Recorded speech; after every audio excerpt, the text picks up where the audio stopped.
অসুস্থ নেকি? আপুনি খোজ কাঢ়োতে অকমান মই দেখিছোঁ যে আপুনি নাই, অসুখীয়া যেন এনেকুৱা অসুস্থ লাগিছে। মানে আজি ধৰক 13 বছৰ 30 বছৰ হাবিত সোমালোঁ। 13 বছৰ সূৰ্য উঠা দেশৰ পৰা সূৰ্য পৰা দেশলৈ এইটো এৱাৰনেছ কৰিলোঁ। গাড়ীত বহোঁতে আৰু প্লেনত বহোঁতে মোৰ এতিয়া আৰু ভৰিটো ইউৰিক এচিড বুলি ডাক্তৰে কৈছে, ট্ৰিটমেণ্ট কৰিছে। যোৰহাট মেডিকেল কলেজৰ ডক্তৰ ডিব্ৰুগড়ো আহিছে আৰু তেওঁলোকে কৈছে আপুনি ৰেষ্ট লওক।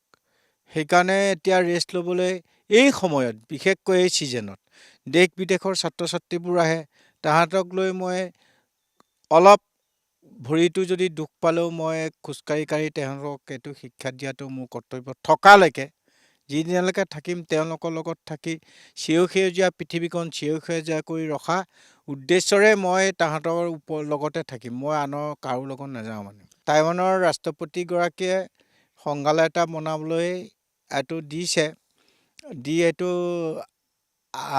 আধাখনীয়া হৈ আছে। মানে বেঞ্চ ডেস্কবোৰ যদি বনাই দিওঁ সেইটো সম্পূৰ্ণ হৈ যাব, তাহাঁতে তাতে পাঠদান কৰিব।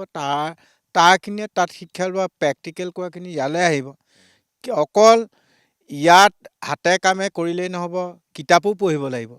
কাৰণ পৃথিৱীৰ কিতাপ আছে, চব ভাষাৰ কিতাপ আছে। সেইকাৰণে মই ভাবিছোঁ আৰু সেইখন সম্পূৰ্ণ হৈ গ'লে আমাৰ ল'ৰা ছোৱালীয়ে পৃথিৱীখনক সুৰক্ষা কৰাটো মই খুব তেওঁলোকৰ ওপৰত আশাবাদী আৰু তেওঁলোকে কৰিব, মই যিটো যুঁজ দেখিছোঁ।